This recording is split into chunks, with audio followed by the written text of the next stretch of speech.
And the theme of these scriptures that I've just read is that Jesus is the forgiver of sins, as this Jesus paid our debt for sin. But what I want to highlight in these scriptures is this woman and her worship.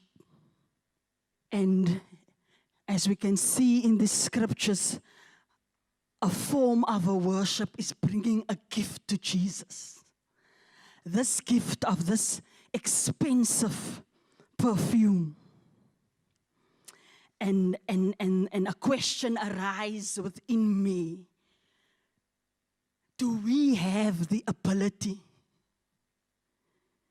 to give the Creator of all things a gift? Do we have the ability to give the Creator of heaven and earth a gift? This woman who is recognized by her past reputation. She comes into this room where the atmosphere is hostile against her. She comes into this room where the voices are speaking negatively about her. And she comes into this room where the whispers are that she is not good enough to touch the feet of Jesus. Into a room where she was not welcomed as a guest. Into a room where everyone only remembers her by her past. And there are many opinions and views of who this woman is and what the sin is that they are referring to. But that's not the point, because sometime before this room, she already met Jesus. And her life was already changed. And she was already forgiven. So before she came into this room, she already had an encounter with Jesus.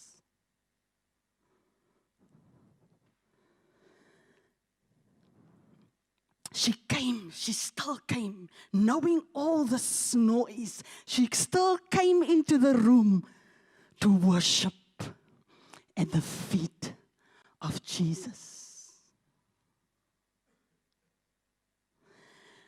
Because this identity that people have placed on her, the sinful woman, she no longer related with. Because she has found a new identity. In the presence of Jesus and in the presence of Jesus, she found confidence to step into this room. But the people in the room were so focused on a past that they could not see the sincerity of her worship.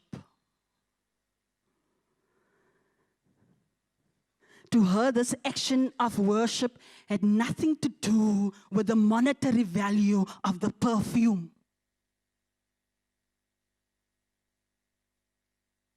But it had everything to do with the eternal value that she gained with her faith in Jesus Christ. It had nothing to do, it had everything to do with her restored confidence.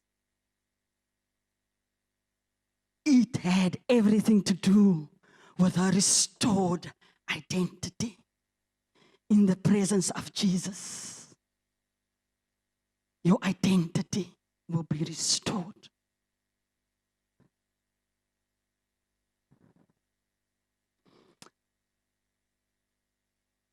To him, her life was not an expensive gift, but a priceless gift. So my question, can we give the creator of all things a gift? And the answer is yes. You are, we are the gift and the priceless gift in the eyes of God. Jesus is after your life.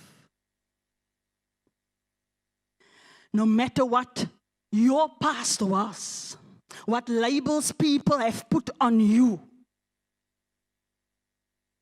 no matter your background or your lack of academic achievements, you belong in any room, and you belong,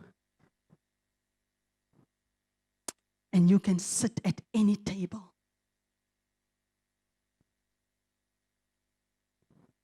There are some voices who are trying to scream that you do not belong at the table. And if you listen carefully, the loudest voice screaming might be your own voice. All the negative thoughts that Satan are trying to whisper to you are all lies. Jesus says he is the father of all lies. Your life is the priceless gift that you can give back to God. The same woman that was named as a sinful woman in these scriptures is the same woman that was the first one to witness that Jesus was no longer in the tomb. He has risen. You might not identify with the term sinful woman, but you might identify with, I am a failure. I am not good enough. I am unwanted. I am not loved.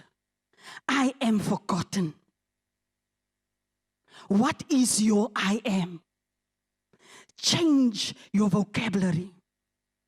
Say, I am a child of God, and I am his prized possession, and I am a priceless